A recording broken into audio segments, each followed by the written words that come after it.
Are you thinking about an Alaska cruise this year or next? Did you know that there is actually an Alaska all-inclusive cruise option? Welcome to RTE-Travel Talk. Ask a real travel expert, the show that talks to travel professionals around the world. Today we're looking at Silversea in Alaska, and joining me today is Silversea expert Larry Jackson of Cruise Holidays of Viera. If you enjoy the journey with us today, don't forget to hit that like and subscribe button so you'll never miss an episode.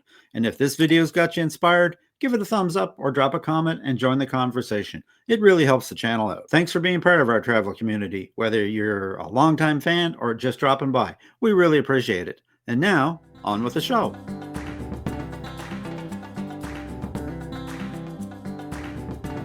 Hi, Larry. Welcome back to RTE Travel Talk. Morning, Ken. I'm glad to be back with you. Great to have you with us, Larry. So listen, my friend, it's getting close to that time of year where people are starting to think about Alaska and getting ready to possibly book that next ocean cruise to Alaska. You know, there are a couple of years back, you and I did a review with Silversea as an alternative to going to Alaska, and I understand that there's been quite a number of changes. So I was hoping today that you and I could spend some time talking about Silversea's options for Alaska. How does that sound? Sounds great, Ken. I'm finding my clients, a lot of them are wanting to go to Alaska. Some of them have been before. And when they go out on Right. the web, they get really, really confused. And there's all kinds of different ways to go to Alaska.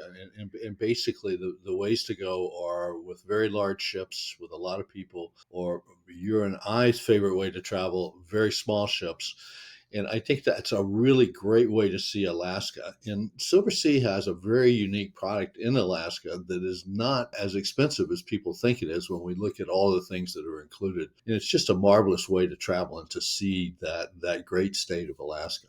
Yeah, well, let's dive into that a little bit because when they think about Silversea in some regards, probably think of it as a more expensive option. But if I understand you correctly, when you line everything all up, it's not as out of the market as you would think, right? That's right, Ken. And Silversea has a very unique pricing model, I think. It's called the door to door. We're going to talk about Alaska 2026 just because we need a focal point. All of these things will probably change if you're looking at different years, but this is Right. just gets you some of the basics.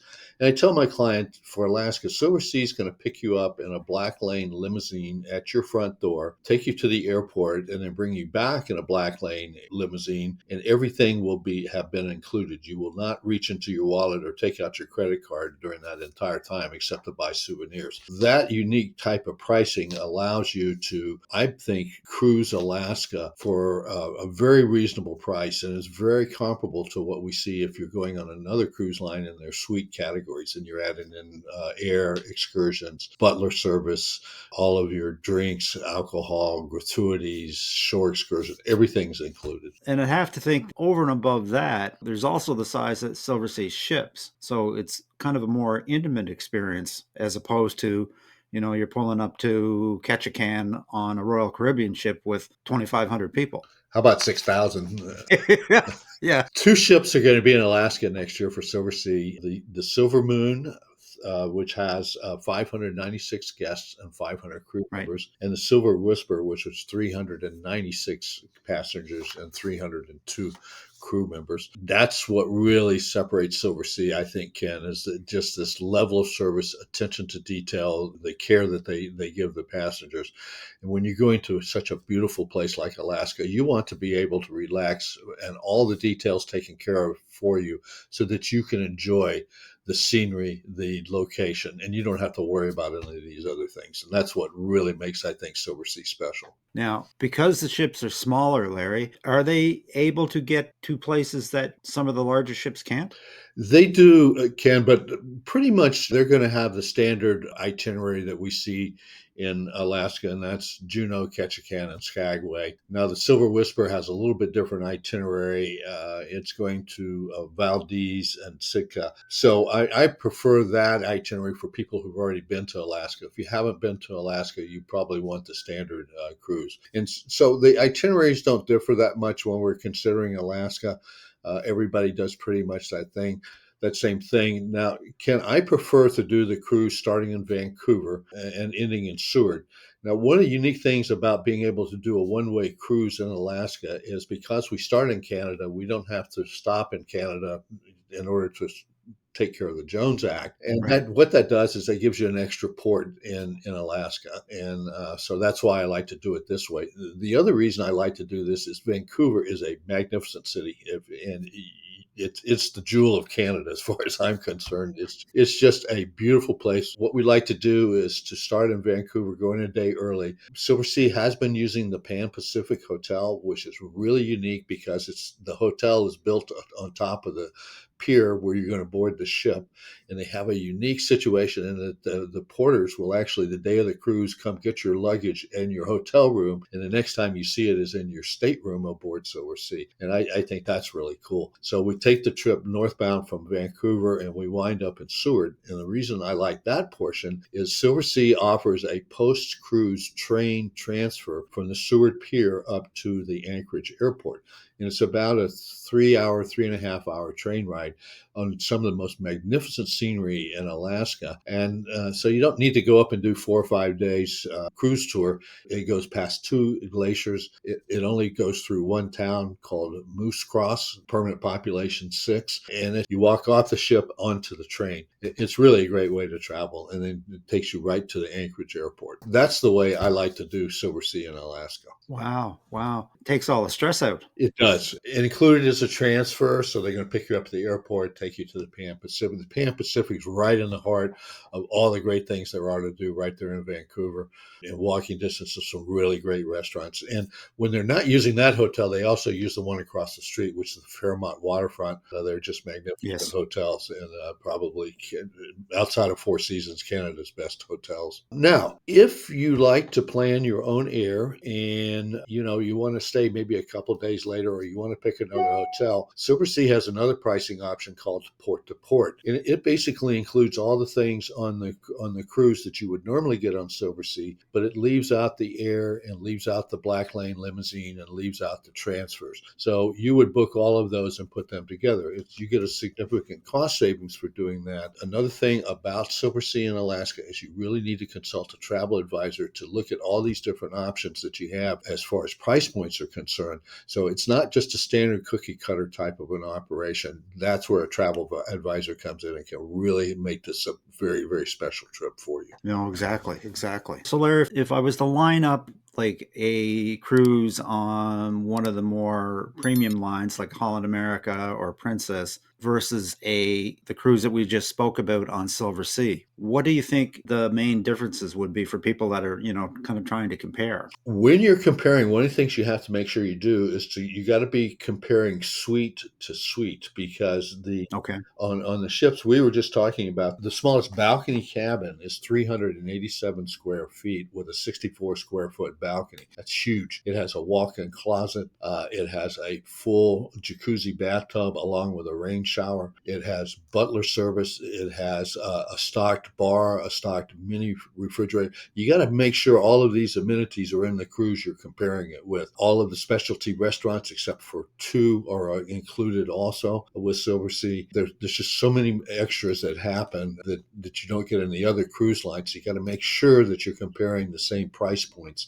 So you want to be in the retreat level with Celebrity. You want to be in the penthouses with Oceania. That's the first thing you got to do when you're comparing. Then you got to go in and you got to add in excursions, because I don't know of anybody else that includes excursions except for Regent Seven Seas. So those are the things you got to add in, and then you got to put in the air and the transfers and the gratuities, and make sure you add in all those things for comparison purposes.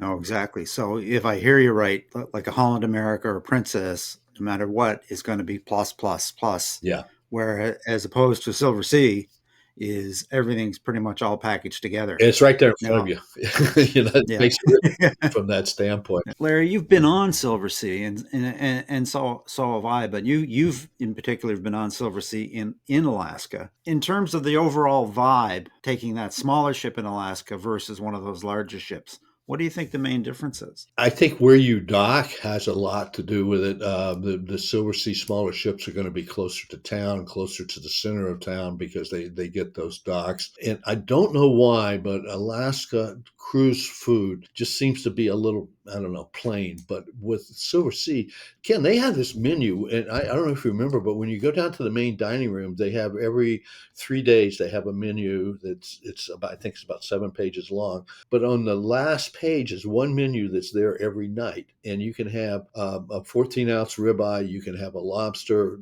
tail, you can have lamb chop. I mean, you get to choose any of those things, and they're there every night. And the quality of the dining in the main dining room outpaces, I think, many other cruise line specialty restaurants, and that's there for you every evening. When you go to the lunch buffet, is incredible with a full. I'm just talking little details here that impressed Yeah, me. yeah. I mean, a full sushi and sashimi station, a chef cooking pasta, only pasta every day. Every day it's a different pasta. You don't carry your own tray. You know, you have white linen and silverware in the buffet. The tables are set. It's the fact that when you board, the butler comes and greets you and asks you how you like your bar set up. And if you drink all the bar, they set it up for you again. Yeah. It's I guess it's just those little details because you and I have cruised so much. Those are the things that kind of I mean, we everything else is kind of the same, but those things stand out to us. No, exactly. So, Larry, if I was to look at a Silversea cruise going to Alaska, well, A, is it too late for 2025? And how far ahead should I book something? You can still go in 2025. Silversea is currently having a sale, which they've been doing throughout the year. Availability of cabins is very limited. You can still make it happen, but right now is the time, and we're talking early 2025. Right now is the time you should be booking for Alaska for 2026. My favorite time to go is in August. The pricing is slightly less, airfare is a little bit less. No offense, but the kids are back in school, so we don't have quite as many crowds in Alaska. Unfortunately, because of all the big ships we have in Alaska, when you get off your Silversea ship, you are still going to be in the middle of all those folks in Alaska in these small towns. But at least Right. when you're on your way there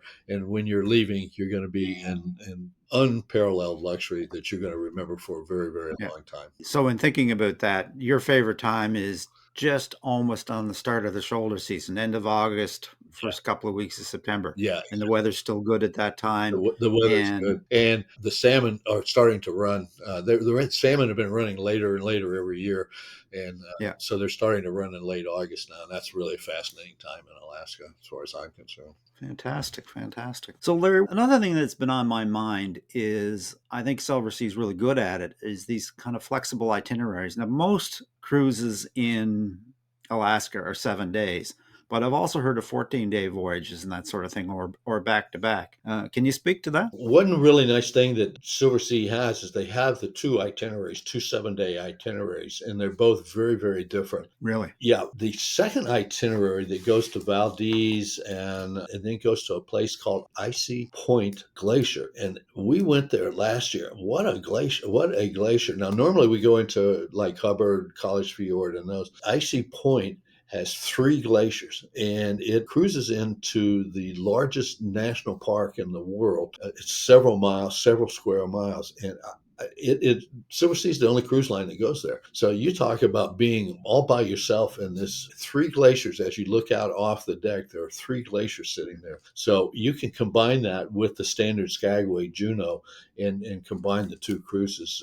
You'd be going on different ships, but you can make that happen also. Although everybody's going up and doing the same things, there's so many different ways to travel up there, so many ways to different ways to cruise. Travel advisors can make sure that you have a wonderful time. But the one thing I think you'd probably agree with me now, you've been to Alaska probably more times than I can count, but you're also going to want a travel advisor that's well versed in Alaska and and the cruise lines that are servicing it in order to find the right thing that's going to fit your particular needs. I would think. That's very important, Ken, because again, Yeah. there are so many styles. I mean, when we took our family, we went on a different one style. When we took some of our closest friends, we went on another style. Yeah. Then we've been in between. We've done the cruise tour. So Yeah. all of those different things, it really helps to have someone who's done all of those. Fantastic. So, Larry, this has been great. If folks wanted to reach out to you about a possible Alaska cruise, how would they do that? Best way is to send me an email right down there at ocruiseholidays@cfl.r.com. Give us a call anywhere in the world, really, at 321-242-1331. Doesn't matter where you live, what time zone you're in.